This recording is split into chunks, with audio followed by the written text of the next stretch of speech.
The exact moment Raven realized her fairy tale engagement was a beautifully packaged lie. She was sipping a very dry martini. It was supposed to be a flawless evening. They were seated in the private dining room of an exclusive East Coast restaurant, surrounded by candlelight, crystal, and a tight circle of friends raising their glasses to the happy couple. Grant looked devastatingly handsome in his tailored suit, his hand resting possessively on Raven's waist. He was the charismatic tech founder. She was the elegant daughter of a generational wealth family to the rest of the room. They were the absolute picture of a modern power couple. And then there was Fiona. Fiona, who sat entirely too close to Grant. Fiona, who made a point of wearing distressed leather boots to a black tie optional dinner just to prove how refreshingly unconventional she was. She was Grant's best bro.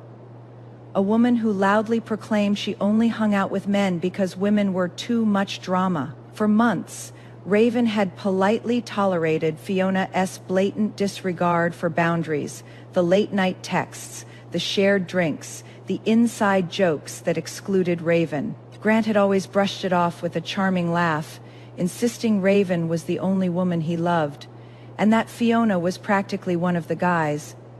But as the final toast ended, and the table erupted in polite applause, Fiona leaned into Grant. Her hand brushed his thigh under the guise of steadying herself, and her lips hovered just an inch from his ear. Amidst the chatter, she whispered a sentence in flawless, hushed Spanish. "Wash up and wait for me tonight." Fiona pulled back, offering Grant a conspiratorial, heavy-lidded smirk. Grant's eyes darkened, a subtle flush creeping up his neck, before he quickly composed himself and kissed Raven's temple for the audience. They thought they were so clever. They assumed Raven, with her perfectly styled hair and philanthropic gala committees, was just a pretty, monolingual ornament. They had forgotten, or simply never cared to learn, that Raven had spent 4 years studying literature in Spain. She spoke Spanish better than she played the piano. The betrayal hit Raven like a physical blow to the chest. The breath was knocked entirely out of her lungs. She loved Grant. She had spent the last 2 years weaving her life into his, defending his ambitious startup to her conservative father, and imagining a future filled with golden retrievers and a sprawling yard in the Hamptons. The pain of realizing the man holding her hand was silently planning to sleep with the woman across the table was a sharp, hot agony. A lesser woman might have thrown the martini in his face. A more foolish woman might have cried right there, begging him to explain it away. But Raven possessed a spine forged from steel and a terrifying sense of self-respect. She slowly lowered her glass, her manicured fingers perfectly steady. She looked at Grant, really looked at him, and watched the illusion of the man she loved evaporate into thin air. The car ride back to her luxury penthouse was suffocatingly quiet. The rain lashed against the tinted windows, reflecting the neon city lights across Grant. Relaxed, oblivious face, as the elevator doors slid open to their foyer, Raven didn't scream or throw her purse. She slipped off her heels and turned to him. "Wash up and wait for me tonight," Raven said, her voice eerily calm, translating the phrase into perfectly clipped English. "Is that the standard sign-off for your frat brothers, Grant? Or just the ones who wear lip gloss?" Grant froze. The easy, confident smile slid off his face, replaced by a fleeting second of genuine panic. But men like Grant, narcissists who thrived on the adoration of multiple women, never apologized. They pivoted. "Are you seriously doing this tonight?" Grant sighed, running a hand through his hair, instantly deploying the weapon he always used to keep her in line, gaslighting. "Fiona and I were joking around. It's an inside joke from a movie." Raven: "God, why do you always have to be so paranoid?" "An inside joke," Raven repeated, the sheer audacity of his lie turning her heartbreak into a block of solid ice. Yes, she's my best friend. We grew up together. I don't even see her as a woman. Okay, we don't see gender in our friendship.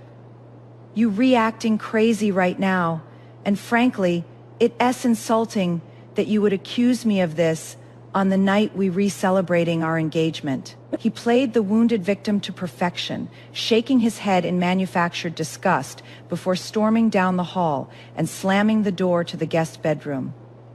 It was his signature move, punishing her with silence until she felt crazy enough to apologize. Raven stood alone in the magnificent, echoing foyer. A single tear betrayed her, sliding hot down her cheek, grieving the death of the relationship she thought she had. But that was the only tear she allowed him. If he wanted to insult her intelligence, if he truly believed he could manipulate her into accepting his infidelity under the guise of an enlightened, genderless friendship, he had severely underestimated the woman he was dealing with. She wasn't going to spend the night agonizing over a man who had already made his choice. If gender truly didn't matter in the sacred bond of friendship, as Grant so passionately claimed, then Raven figured it was time to test that theory. She pulled her phone from her clutch, the bright screen illuminating her sharp, predatory smile. She scrolled past the dozens of congratulatory messages and tapped on the contact for Ben, her fabulous, unapologetically wealthy, and very proudly gay best friend. Emergency, she texted, I need a sleepover. Bring your gorgeous boyfriend and make sure you both pack the silk pajamas. Ben and his partner, Julian, arrived at the penthouse in under 30 minutes, armed with a bottle of vintage Dom Pifrignon and an arsenal of expensive skincare. Ben, a high-powered art dealer with a tongue sharper than a surgical scalpel, took one look at Raven's terrifyingly calm posture and understood the assignment immediately. There were no tears, no boxes of tissues, and absolutely no wallowing. Tonight was strictly about mirroring. Within the hour, the three of them were lounging in the center of Raven's massive California king bed, draped in matching emerald green silk pajamas. They had applied gold leaf eye masks and were sipping champagne while a classic Audrey Hepburn film played on the muted television.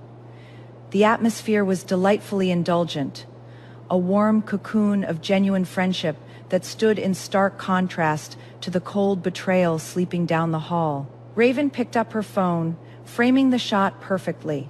She made sure to capture the plush pillows, the champagne flutes, and the unmistakable presence of two handsome men bracketing her on either side. With a detached, clinical precision, she typed out a caption. Just the guys having a late-night sleepover. So thankful for my bros. Number brotherhood, number no boundaries. She tagged Grant, hit post on her social media, and set her phone on the nightstand. It took exactly 4 minutes. The heavy oak door of the master bedroom flew open with such violent force it bounced off the wall stop. Grant stood in the doorway, his face mottled with dark, furious red, his phone clenched so tightly in his hand his knuckles were white. The charming, sophisticated tech founder was gone, replaced by a possessive, territorial man whose fragile ego had just been publicly detonated. What the hell is going on here? Grant bellowed, his eyes darting frantically between Raven and the two men comfortably situated in her bed. Raven didn't flinch. She took a slow, elegant sip of her champagne and leaned back against the tufted headboard. Keep your voice down, Grant. You re-ruining the movie. Are you insane? He stepped into the room, pointing a trembling finger at the bed. There are 2 grown men in your bed, Raven in your pajamas. What is wrong with you? Have you lost your mind? Stop scrolling and look at this masterpiece of behavioral mirroring. Most women, when gaslighted, try to argue with the gaslighter. They bring logic to a knife fight. Raven, she didn't argue. She simply brought the exact same logic into the bedroom, wearing silk pajamas. Grant's reaction proves the oldest rule in the book. A man who claims gender doesn't matter in friendship only believes it when he is the one crossing the boundaries. The moment Raven adopted his cool girl philosophy with two men, his progressive facade crumbled into insecure, possessive dust. Raven didn't scream. She conducted a live sociology experiment. She proved that his friendship with Fiona wasn't modern. It was just convenient hypocrisy. Ladies, if he calls you crazy for being suspicious, invite Ben and Julian over. Watch how quickly he finds his sanity. Raven looked at Ben, who was casually examining his manicure, and then back at Grant. The corner of her mouth curled into a smile that was entirely devoid of warmth. "They read just my best friends, Grant," Raven said, her voice a perfect, melodic echo of the exact tone he had used on her just an hour ago. "We grew up together. I don't even see them as men. Really, we don't see gender in our friendship. Why do you always have to be so paranoid?" Grant stopped dead in his tracks. His mouth opened, but no sound came out. The sheer, unadulterated hypocrisy of his own argument, weaponized and fed right back to him, caused a visible short circuit in his brain. He stammered, searching for a loophole in a logic he had invented to protect his own infidelity. That is entirely different," Grant sputtered, his voice cracking with desperation. "I am a man, Fiona is a woman, but she is a tomboy. Ben and Julian are. They are men, and they are in your bed." "Honestly, Grant," Ben interjected, peeling off his eye mask with a theatrical sigh. "You reacting crazy right now.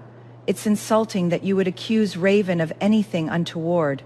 It's just an inside joke.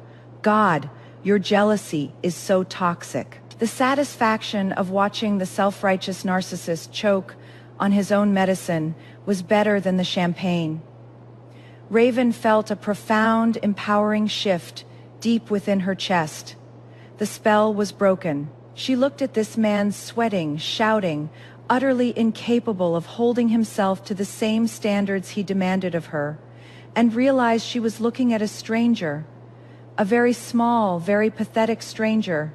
Before Grant could launch into another hypocritical tirade, his phone began to vibrate violently in his hand. He glanced at the screen, and the anger on his face instantly morphed into frantic concern. It was Fiona. He swiped to answer, turning his back to Raven. "Fi, what is wrong?" he demanded, his voice dropping an octave into a tone of protective intimacy that made Raven's stomach turn. Through the quiet room, Raven could hear Fiona's manufactured, hysterical sobbing coming through the receiver. She was claiming she was at her Aspen ski trip, alone in her cabin, suffering from a severe panic attack. She couldn't breathe. She needed him. She needed her best friend. Grant hung up the phone and spun around, already calculating his exit. "Fiona is having a medical emergency. I have to go to Aspen now." Raven felt a sudden sharp ache in her temples, a genuine physical manifestation of the evening's exhaustion and the freezing rain from earlier. "I am running a fever, Grant," she stated quietly, stating a fact rather than making a plea. Grant didn't even pause on his way to the walk-in closet to grab his leather duffel bag. "You have Ben and Julian here." He threw over his shoulder, carelessly zipping up his bag. "Fiona is all alone. If you can understand that my friend needs me right now, then you're even more selfish than I thought." He didn't look back. He didn't check her forehead.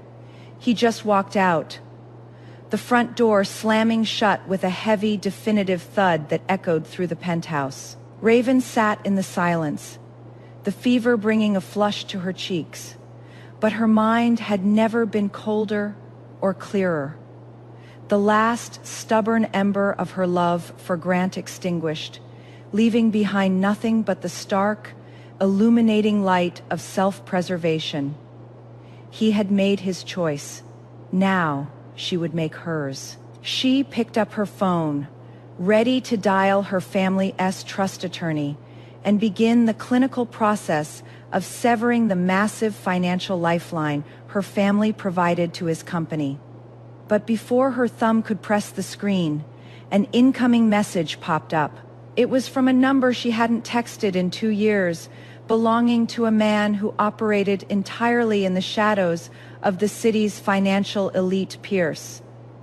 The message was painfully brief, yet it contained the weight of an entire empire.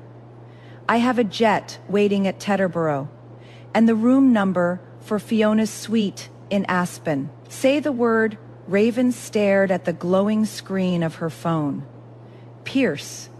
The name alone carried a weight in their circles that demanded respect, if not outright fear. He was a man of quiet, devastating power, a titan of venture capital who preferred the shadows to the spotlight. They had crossed paths years ago at a charity gala in Geneva, back when she was still a student, and he was already securing his empire.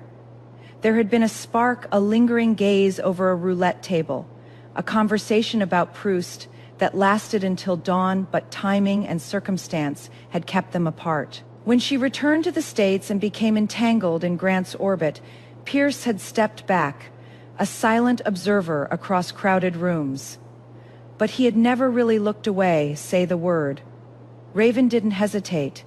She didn't let the fever slow her down, or let the ghost of her shattered relationship guilt her into inaction. She tapped out a single word. Yes. Within 30 minutes, a discreet black SUV idled downstairs. Ben and Julian, who had insisted on packing her a small, impeccably curated overnight bag, hugged her fiercely at the door. "Ruin him, darling," Ben whispered, pressing a sleek black compact into her hand. "But make sure you look flawless doing it." The flight on Pierce's private Gulfstream was a masterclass in silent efficiency. Pierce wasn't there. He was currently dismantling a rival firm in London, she knew, but his presence was woven into every detail. A cashmere blanket was waiting on her seat, alongside a dossier marked confidential and a small matte black keycard. There was no overly emotional note, no attempt to capitalize on her vulnerability.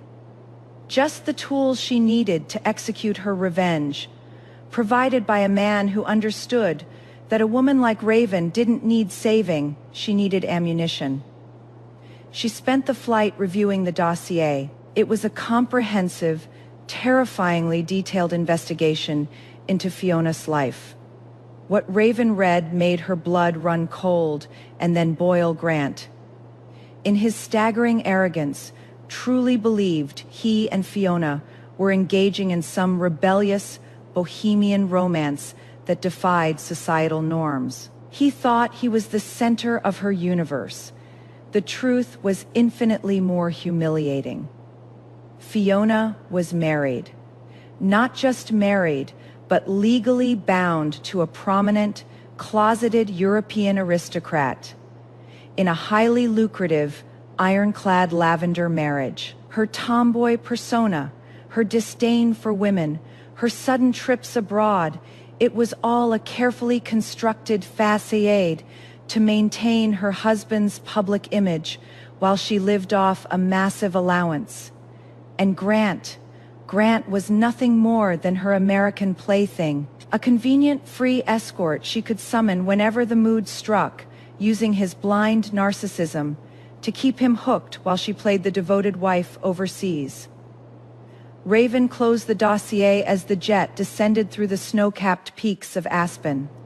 She didn't feel rage anymore. She felt an overwhelming sense of pity for the fool she had almost married. The luxury resort was a fortress of timber and glass nestled against the mountainside. The concierge, clearly briefed by Pierce's people, handed her an additional master key without making eye contact. Raven bypassed the grand lobby, her designer boots silent on the plush carpet of the executive floor. She stood outside Suite 402. The air was thin and crisp, smelling faintly of pine and expensive wood smoke. From the other side of the heavy oak door, she could hear the muffled, unmistakable sounds of Grant's voice, low and urgent, followed by Fiona's breathless laughter. There was no panic attack. There was no medical emergency. There was only the ugly, predictable rhythm of a cheap affair. A lesser woman might have pounded on the door, screaming demands for an explanation. A woman still tethered by love might have turned away, unable to bear the sight. But Raven was operating on a different frequency now. She was a surgeon about to excise a tumor. She took a deep breath, smoothing the lapels of her pristine white cashmere coat. She reached into her bag, pulling out the sleek, heavy box she had purchased at the private terminal's luxury boutique before boarding. It wasn't champagne or caviar. It was the most expensive, absurdly branded box of premium condoms she could find, $50 for a pack of 3. With her other hand, she slid Pierce's black keycard into the electronic lock. The little light flashed a vibrant, welcoming green. The locking mechanism clicked back with a heavy, satisfying thud. Raven pushed the door open and stepped into the illusion. The suite was a sprawling masterpiece of alpine luxury, complete with a roaring fireplace and floor-to-ceiling windows overlooking the snow-dusted peaks. But Raven barely registered the decor. Her gaze locked immediately onto the massive king-size bed in the center of the room. It was exactly as she had anticipated. Yet the visual confirmation still carried a clinical shock. The heavy duvet was shoved to the floor, replaced by a tangle of limbs and discarded clothing. Grant's designer watch glinted in the firelight on the nightstand next to Fiona's signature leather boots. The heavy thud of the door closing behind Raven echoed like a gunshot. Grant and Fiona froze, their frantic movements halting mid-air. For a singular, suspended second, the room was so quiet Raven could hear the crackle of the burning pine logs. Then, the panic set in. "Raven?" Grant gasped, his voice cracking violently as he scrambled backward, desperately clawing for the discarded duvet to cover himself.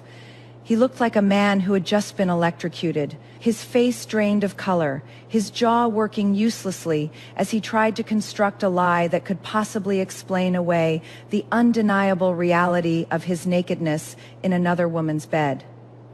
Fiona, for all her cool girl bravado, shrieked and dove under the pillows, clutching the sheet to her chest. The fearless tomboy who confidently whispered sexual invitations in Spanish was suddenly nothing more than a terrified cliché. Raven stood at the foot of the bed, a vision in white cashmere, looking down at them with an expression of profound, chilling boredom. She didn't scream. She didn't throw a lamp. She simply reached into her pocket, pulled out her phone, and with the detached efficiency of a crime scene photographer, snapped 3 rapid, perfectly lit photos. The artificial shutter sounds punctuated the heavy silence, each click driving another nail into the coffin of Grant's carefully curated life. "What are you doing?" Grant shouted, panic escalating into raw terror as he realized the leverage she now held. "Raven, stop! Put the phone away! I can explain. It's not what it looks like. It's not what it looks like," Raven repeated, her voice smooth and devoid of any tremble.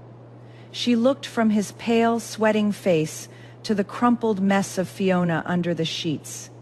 "So Fiona isn't having a medical emergency, because from where I am standing, it looks like you are applying some very aggressive, full-body CPR." Grant choked on his own spit, his narcissism failing him completely in the face of her icy sarcasm. "Raven, please. You don't understand. She needed me. I was just trying to comfort her." "I see," Raven said, nodding slowly. "And comfort requires both of you to be completely naked in a $5,000 a night suite. That's incredibly dedicated friendship. Grant, I must apologize for my lack of understanding regarding the nuances of your brotherhood. Fiona peeked out from under the pillow, her eye makeup smeared, attempting to salvage some scrap of dignity. Raven, you are invading my privacy.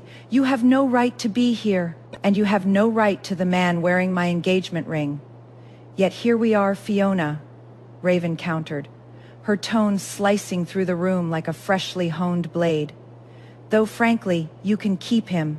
He is clearly a high-maintenance charity case. She took a deliberate step closer to the bed, causing Grant to physically recoil. She reached into her pristine designer bag and pulled out the sleek, heavy black box she had purchased at the airport. With a flick of her wrist, she tossed it onto the tangled sheets, right between Grant's scrambling legs. The box landed with a soft thud, premium ultra-thin. Grant stared at the box, his expression a mix of utter confusion and profound humiliation. What is this? This is what I call aggressive benevolence. Bringing condoms to your fiancé's affair isn't an act of submission. It is the ultimate insult. It says, I am not threatened by this. I am merely concerned about hygiene. By tossing that box on the bed, Raven stripped the affair of its forbidden romances narrative. She reduced Grant and Fiona from star-crossed lovers to two sweaty people making a mess who needed to be managed like toddlers. It's clinical, it's demeaning, it's perfect. She didn't cry over his betrayal. She treated it like a sanitation issue. When you look at a cheater with disgust rather than heartbreak, you have already won. Consider it a care package, Raven said, a razor-thin smile gracing her lips. I remembered how passionate you were last night about how gender doesn't matter in your friendship, but just in case biology decides to disagree with your philosophy, I brought supplies after all. Bros can't get pregnant, right, Grant?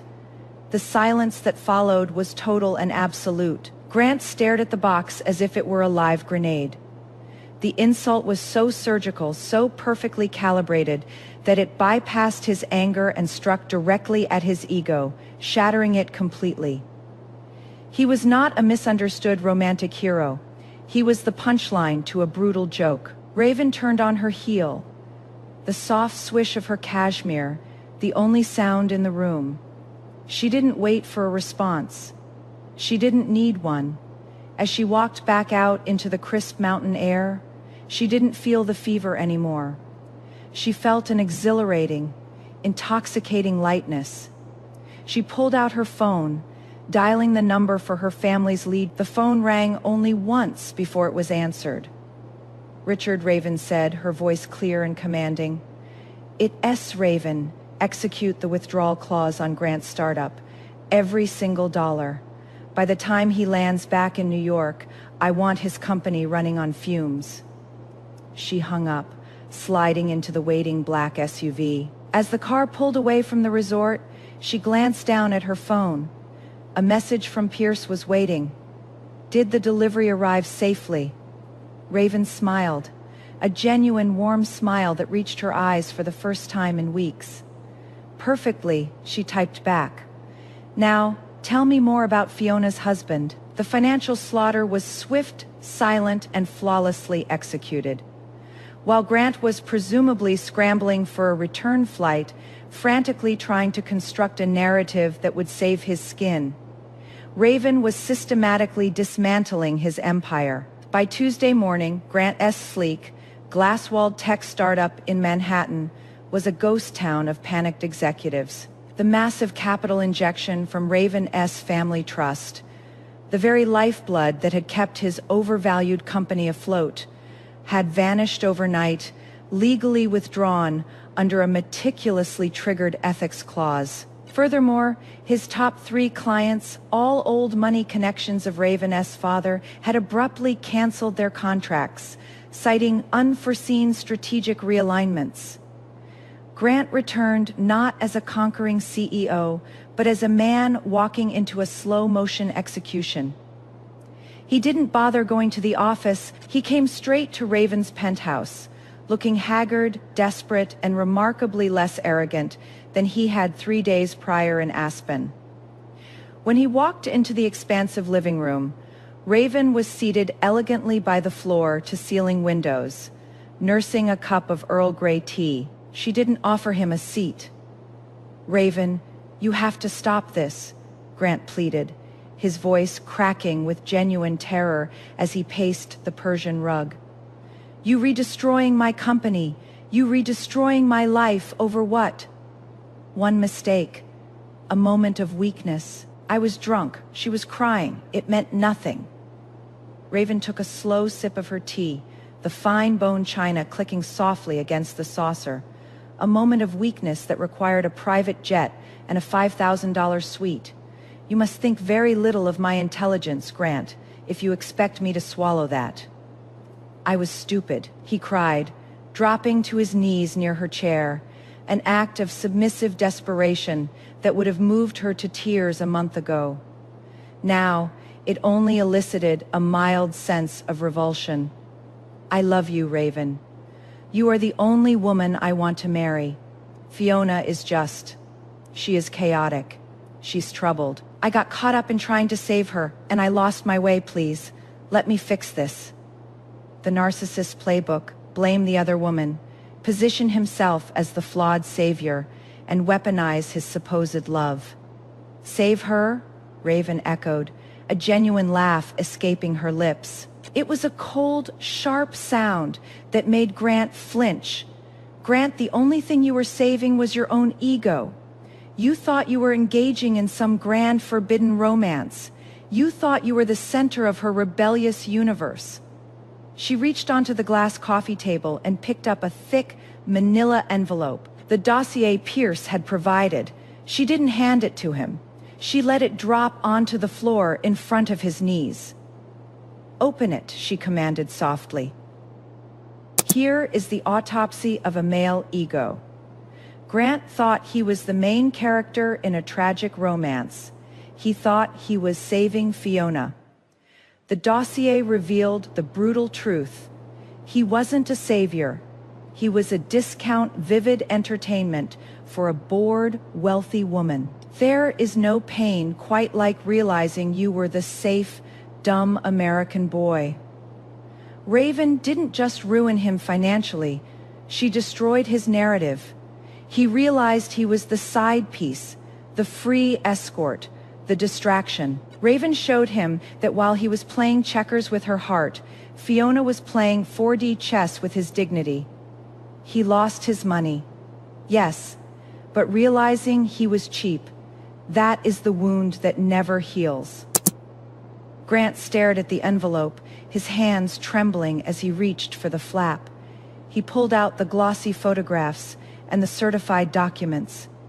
His eyes scanned the pages, and Raven watched the exact moment his reality imploded. The documents detailed Fiona's marriage to Julian von Habsburg, a prominent European aristocrat. The marriage certificate, the heavily redacted prenuptial agreement guaranteeing her an astronomical monthly allowance, and the irrefutable evidence of Julian's long-term relationship with a male British polo player.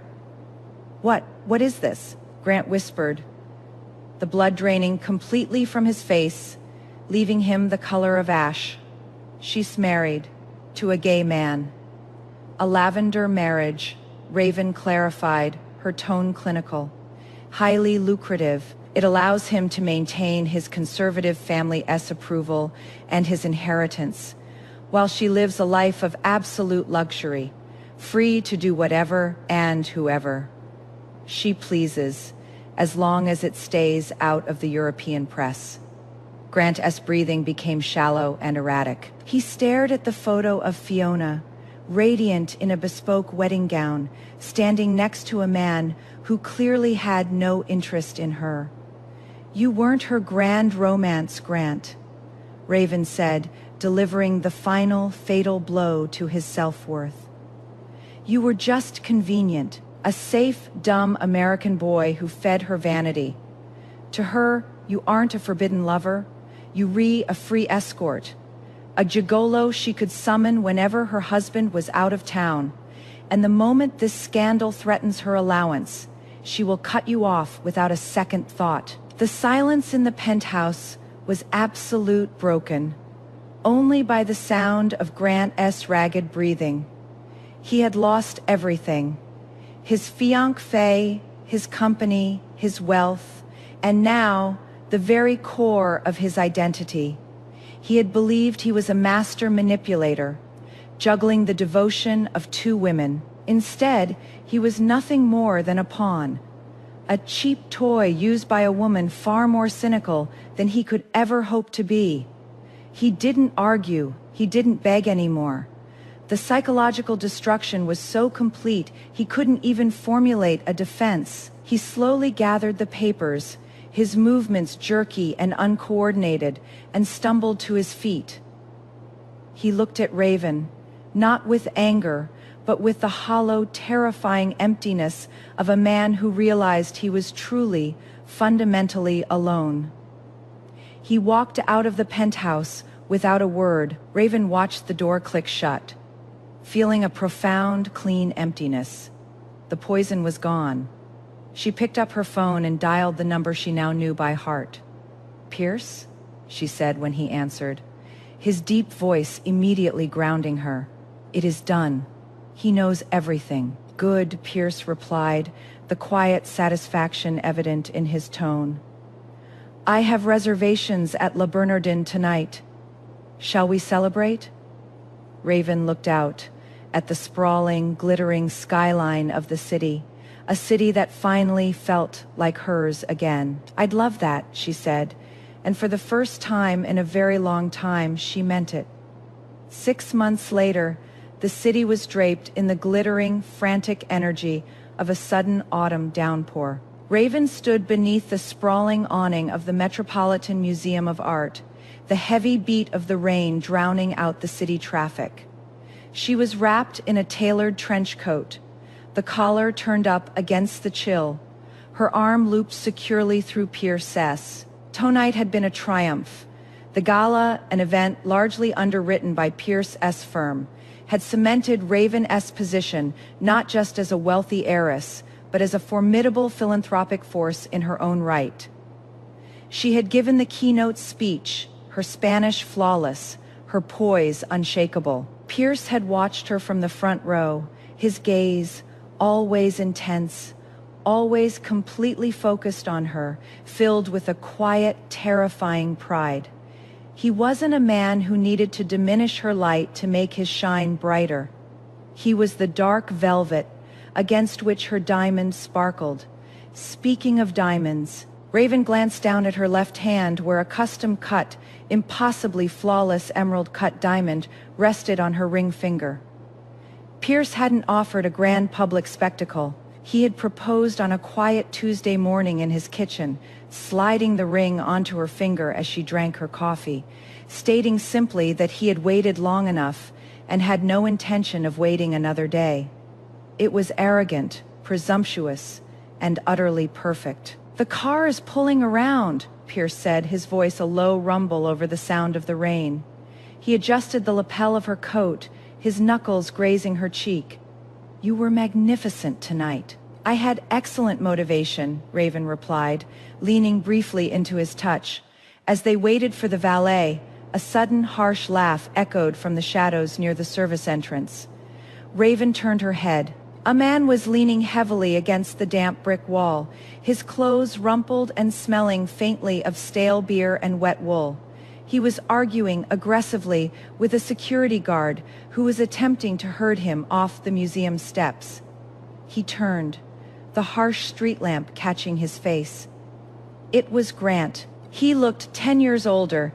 The arrogant tech bro swagger was entirely gone, replaced by a desperate, twitchy energy.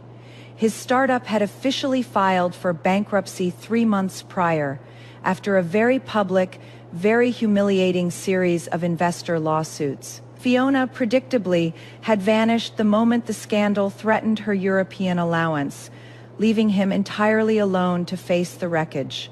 He saw Raven. His bloodshot eyes widened, fixing on her pristine white coat, on Pierce's imposing, protective stance, and finally, on the massive diamond catching the light on her finger. For a second, Raven thought he might shout, or beg, or cause a scene. He took a stumbling step forward, his mouth opening, the ghost of his old entitlement flickering briefly across his haggard features. "Raven," he croaked, the word barely audible over the rain. Raven looked at him. She searched herself for anger, for pity, for the lingering sting of betrayal. She found nothing. He wasn't a monster anymore. He was just a cautionary tale, a minor inconvenience she had successfully navigated. "Do you know him?" Pierce asked, his voice deadly calm, shifting his body slightly to obscure Grant's view of her. It wasn't a question born of insecurity, but of a quiet, ruthless readiness to eliminate a threat. "No," Raven said, her voice clear and completely devoid of emotion. She met Grant's desperate gaze one last time, offering him a smile that was colder than the autumn rain. "I don't know him at all." The sleek black Maybach glided to a halt in front of them. Pierce opened the door, shielding her from the rain with an umbrella, and she slid into the warm, leather-scented interior. She didn't look back as the car pulled away, leaving Grant standing alone in the downpour, a ruined man watching his salvation drive away.